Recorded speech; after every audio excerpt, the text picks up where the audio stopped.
আসলে এবার দেখি সর্বশেষ নবী মুহাম্মদ সাল্লাল্লাহু আলাইহি সাল্লামকে নিয়ে হিন্দু ধর্মগ্রন্থে কি কথা লেখা হয়েছে। ভবিষ্য পুরাণে উল্লেখ আছে 3 নম্বর পর্ব 3 নম্বর খণ্ড 3 অধ্যায় 10 থেকে 27 নম্বর শ্লোক বলা হয়েছে যে ম্লেচ্ছরা তারা আরবের ভূমিকে অপবিত্র করেছে, আর্য ধর্মকে সেখানে খুঁজে পাওয়া যায় না। এখানে কিছু শত্রু ছিল যারা অতীতে পরাজিত হয়েছে, কিন্তু এখন আরো শক্তিশালী শত্রু উপস্থিত হয়েছে। আমি একজন মানুষকে পাঠাবো যার নাম হবে মুহাম্মদ সাল্লাল্লাহু আলাইহি সাল্লাম। তিনি এই শত্রুদের ধ্বংস করবেন আর মানুষকে সুপথে পরিচালিত করবেন। হে ভোজ রাজা, তুমি কখনোই সেখানে যাবে না যেখানে পিশাচদের রাজত্ব, কারণ আমি আমার করুণা দিয়ে তোমাদের হৃদয়কে পবিত্র করব।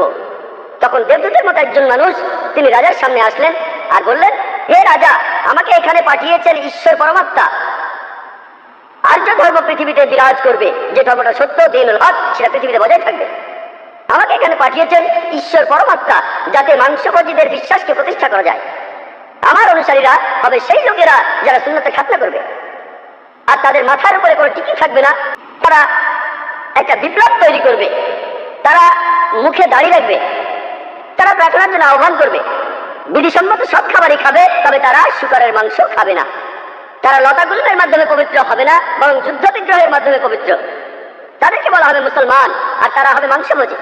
এই ভবিষ্যৎবাণী যে একজন ঋষি আসবেন, আর সেই ঋষির নাম উল্লেখ করা হয়েছে মুহাম্মদ সাল্লাল্লাহু আলাইহি ওয়াসাল্লাম। আর বলা আছে তিনি মানুষ জাতিকে সঠিক পথে পরিচালিত করবেন। আমরা জানি মুহাম্মদ সাল্লাল্লাহু আলাইহি ওয়াসাল্লাম আরবদের পথ দেখিয়েছেন।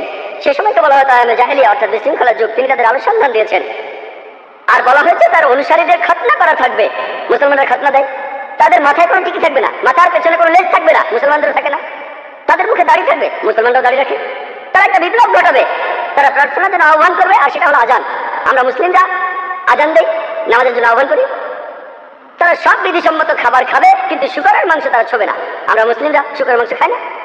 তারা লতাগুল্মের মাধ্যমে পবিত্র হবে না, তারা পবিত্র হবে যুদ্ধ বিগ্রহের মাধ্যমে। আর পবিত্র করে আমাদেরকে বলা হয়েছে সত্যের জন্য যুদ্ধ করবো, অন্যায় বিচারের বিরুদ্ধে।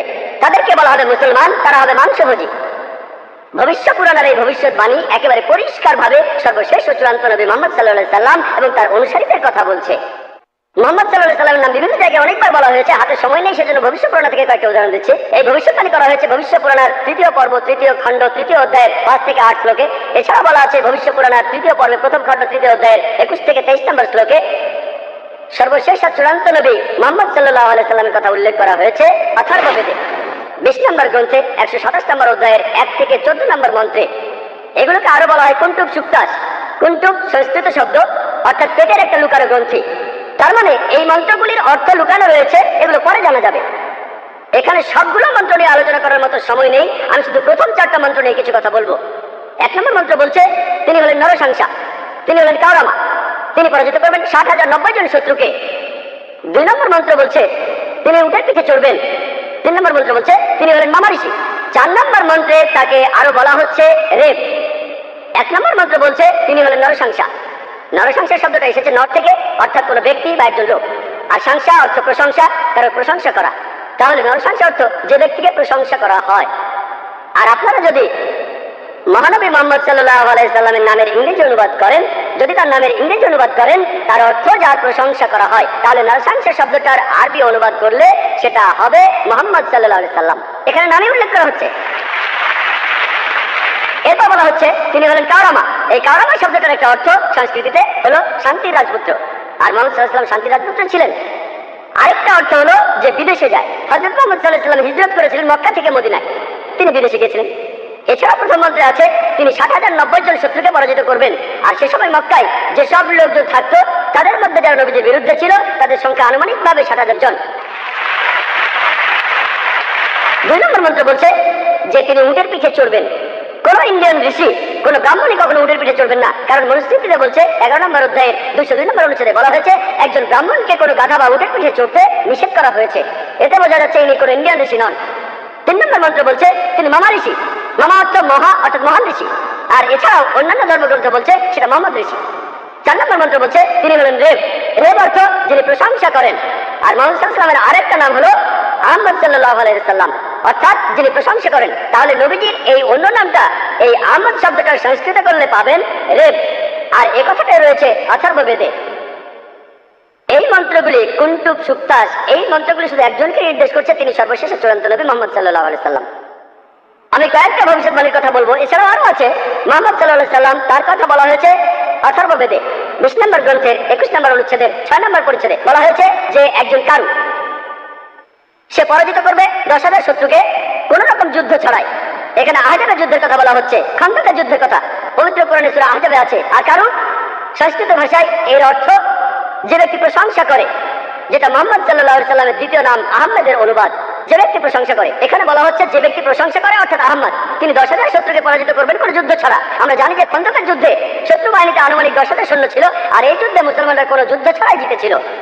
নবীজির কথা আরো আছে অথর্ববেদে 20 নম্বর গ্রন্থের 21 নম্বর অনুচ্ছেদের 7 নম্বর পরিচ্ছেদে। বলা হয়েছে যে আভান্দু, তিনি 60,090 জন শত্রুকে আর 20 জন গোত্র প্রধানকে পরাজিত করবেন। আভান্দু একটা সংস্কৃত শব্দ, যার অর্থ যে প্রশংসা করে। এটা মুহাম্মদ সাল্লাল্লাহু আলাইহি সাল্লামের নামের অনুবাদ। আরো বলা আছে যে তিনি হবেন এতিম। আর আমরা এখন ইতিহাস থেকে জানি সে সময় আনুমানিক 20 জন গোত্র প্রধান ছিল মক্কা শহরে, যারা নবীজির কাছে পরাজিত হয়েছিল। আর মক্কার যেসব লোক তার বিপক্ষে ছিল তারা ছিল প্রায় 60,000। এই ভবিষ্যৎবাণীর কথা আরো আছে ঋগ্বেদে 1 নম্বর গ্রন্থের 3 নম্বর অনুচ্ছেদের 9 নম্বর পরিচ্ছেদে। এখানে সংস্কৃত শব্দ হলো সুশ্রামা। সুশ্রামা এটা একটা সংস্কৃত শব্দ, যার অর্থ যে ব্যক্তি প্রশংসা করে, যেটা মুহাম্মদ সাল্লাল্লাহু আলাইহি সাল্লামের নামের অনুবাদ। আরো অনেক ভবিষ্যৎবাণী আছে, এখানে সময় কম তাই সবগুলো বলতে পারছি না। নবীজির কথা আরো বলা হয়েছে সামবেদে উত্তর চিকে 15 নম্বর মন্ত্রে। বলা হয়েছে যে আহমদ, তাকে দেওয়া হয়েছে অবিনশ্বর আইন। এখানে নবীজির নাম বলা হয়েছে আহমদ সাল্লাল্লাহু আলাইহি সাল্লাম, তাকে দেওয়া হয়েছে অবিনশ্বর আইন, পবিত্র কোরআন, এটাই তার শরিয়া। কিন্তু যদি এই অনুচ্ছেদটার অনুবাদ করেন, আহমদ শব্দটা আসলে আরবি শব্দ, তারা এটার অনুবাদ করতে পারেনি, তাই লিখেছে আহাম মাটি। আহা আর মাটি সংস্কৃত শব্দ, যার অর্থ আমার বাবা। তার মানে আমার বাবাকে দেওয়া হচ্ছে অবিনশ্বর আইন। অনুবাদ করতে আপনারা আলাদা শব্দ দেখবেন, তবে অরিজিনাল গ্রন্থে আছে আহমদ। এই আহমদ শব্দটা হিন্দু ধর্মের অন্যান্য গ্রন্থগুলোতেও রয়েছে, যেমন আছে সামবেদে ইন্দ্র 2য় অধ্যায়ের 152 নম্বর মন্ত্রে নবীজিকে আহমদ বলে ডাকা হয়েছে। যজুর্বেদে 31 অধ্যায়ের 18 অনুচ্ছেদে, ঋগ্বেদের 8 নম্বর গ্রন্থের 6 নম্বর অনুচ্ছেদের 10 নম্বর পরিচ্ছেদে। এছাড়া মহানবী সাল্লাল্লাহু আলাইহি সাল্লামকে বলা হয়েছে আহমদ, সেটা আছে অথর্ববেদের 8 নম্বর গ্রন্থের 5 নম্বর অনুচ্ছেদের 16 নম্বর পরিচ্ছেদে। এছাড়াও আছে অথর্ববেদের 20 নম্বর গ্রন্থের 126 অনুচ্ছেদের 14 পরিচ্ছেদে। মহানবী সাল্লাল্লাহু আলাইহি সাল্লামকে শুধু আহমদ নামে ডাকা হয়নি, আহমদ ওনার একটা নাম। তাকে আরো বলা হয়েছে নরসংসা, অনেক জায়গায় হিন্দু ধর্মগ্রন্থের অনেক জায়গায়। আর আমি আগে বলেছি যে নরসংসার শব্দটা এসেছে নর থেকে, যার অর্থ একজন মানুষ বা একজন ব্যক্তি। আর সংসা, যার অর্থ প্রশংসা, প্রশংসা করা। তাহলে নরসংসা অর্থ যে ব্যক্তির প্রশংসা করা হয়। এটাই হলো সর্বশেষ চূড়ান্ত নবী মুহাম্মদ সাল্লাল্লাহু আলাইহি সাল্লামের নামের সঠিক ইংরেজি অনুবাদ। নবীজিকে হিন্দু ধর্মের গ্রন্থগুলিতে অনেক জায়গায় নরসংসা বলে ডাকা হয়েছে। ঋগ্বেদের 1 নম্বর গ্রন্থের 13 নম্বর অনুচ্ছেদের 3 পরিচ্ছেদে, ঋগ্বেদের 1 নম্বর গ্রন্থের 18 অনুচ্ছেদের 9 পরিচ্ছেদে, ঋগ্বেদের 1 নম্বর গ্রন্থের 106 নম্বর অনুচ্ছেদের 4 পরিচ্ছেদে, ঋগ্বেদের 1 নম্বর গ্রন্থের 142 নম্বর অনুচ্ছেদের 3 পরিচ্ছেদে, ঋগ্বেদের 2 নম্বর গ্রন্থের 3 অনুচ্ছেদের 2 পরিচ্ছেদে, ঋগ্বেদের 5 নম্বর গ্রন্থের 5 অনুচ্ছেদের 2 নম্বর পরিচ্ছেদে, ঋগ্বেদের 7 নম্বর গ্রন্থের 2 অনুচ্ছেদের 2 নম্বর পরিচ্ছেদে, ঋগ্বেদের 10 নম্বর গ্রন্থের 64 অনুচ্ছেদের 3 পরিচ্ছেদে, ঋগ্বেদের 10 নম্বর গ্রন্থের 182 নম্বর অনুচ্ছেদের 2 নম্বর পরিচ্ছেদে, যজুর্বেদের 21 নম্বর অধ্যায়ের 31 অনুচ্ছেদে, যজুর্বেদের 21 নম্বর অধ্যায়ের 55 নম্বর অনুচ্ছেদে, যজুর্বেদের 20 নম্বর অধ্যায়ের 37 অনুচ্ছেদে, যজুর্বেদের 20 নম্বর অধ্যায়ের 57 নম্বর অনুচ্ছেদে, যজুর্বেদের 28 অধ্যায়ের 2 অনুচ্ছেদে, যজুর্বেদের 28 অধ্যায়ের 19 অনুচ্ছেদে, যজুর্বেদের 28 অধ্যায়ের 42 নম্বর অনুচ্ছেদে। এখানে শুধু রেফারেন্স গুলো অনেকক্ষণ বলা যাবে। যেখানে নবী মুহাম্মদ সাল্লাল্লাহু আলাইহি সাল্লামের নাম উল্লেখ করা হয়েছে, তাকে বলা হয়েছে নরসংসা। অনেক জায়গায় বলা হয়েছে হিন্দু ধর্মগ্রন্থে।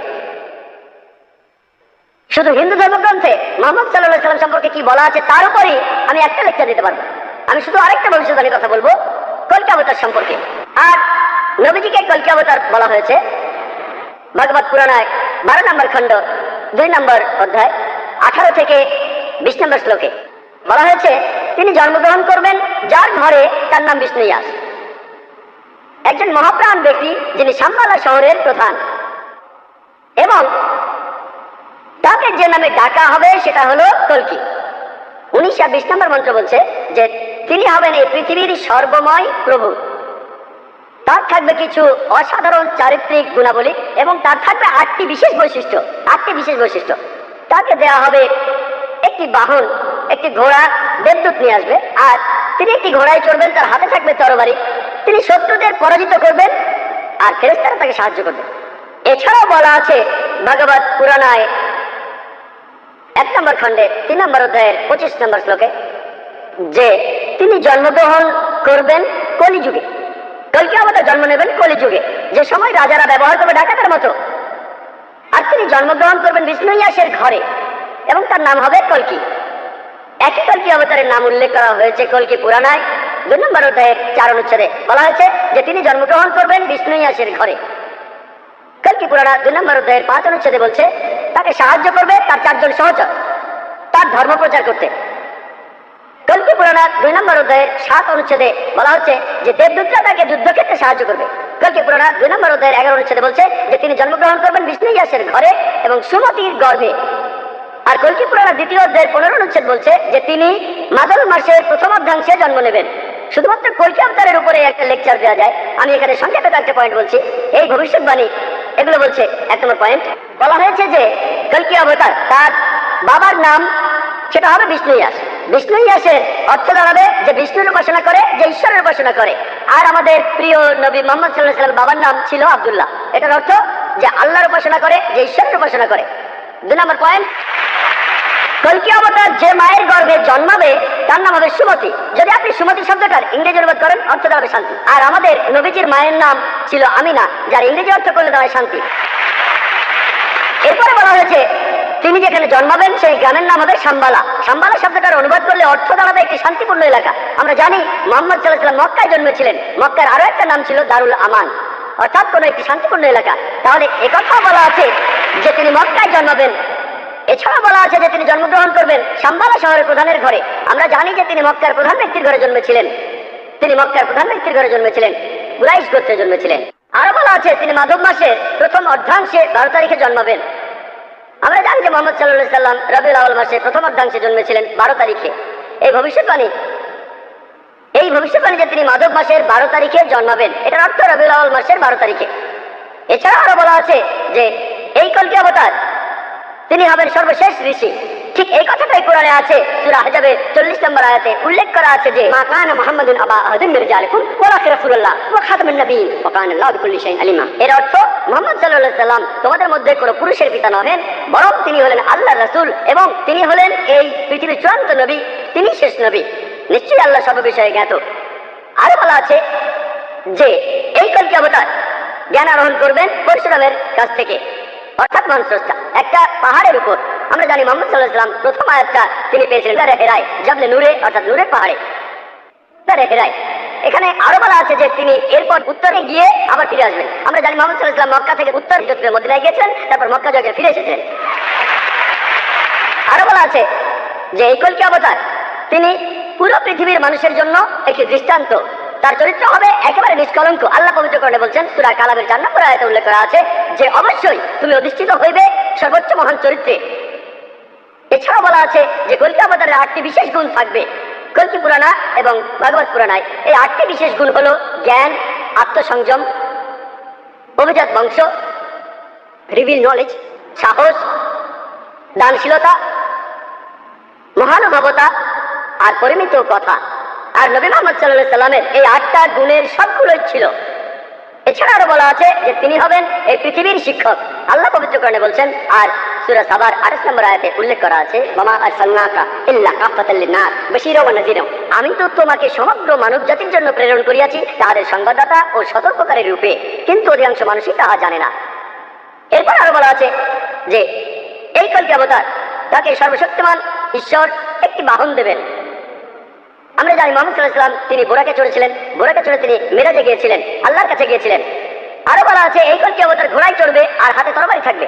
আমরা জানি মুহাম্মদ সাল্লাল্লাহু আলাইহি ওয়াসাল্লাম যত যুদ্ধ হয়েছিল বেশিরভাগ যুদ্ধে তিনি ছিলেন, বেশিরভাগ যুদ্ধ ছিল আত্মরক্ষার উদ্দেশ্যে। আর যদিও তিনি সবার নেতা ছিলেন তবুও সব যুদ্ধেই তিনি ছিলেন, সেখানে ঘোড়ায় চড়েছিলেন আর তিনি ডান হাতে একটা তরবারি ধারণ করতেন। এরপর আরো বলা আছে যে এই কলকি অবতারকে সাহায্য করবে 4 জন সহচর, যাতে সত্যের ধর্ম তিনি প্রচার করতে পারেন। বোঝা যাচ্ছে এখানে বলা হচ্ছে 4 খলিফার কথা, খোলাফায়ে রাশিদিন, হযরত আবু বকর, হযরত ওমর, হযরত ওসমান, হযরত আলী, আল্লাহ তাদের সবার উপর সন্তুষ্ট হন। পরে তারা হয়েছিলেন খোলাফায়ে রাশিদিন, সঠিক নির্দেশ পালনকারী ইসলামের খলিফা, ইসলামকে ছড়িয়ে দিয়েছেন।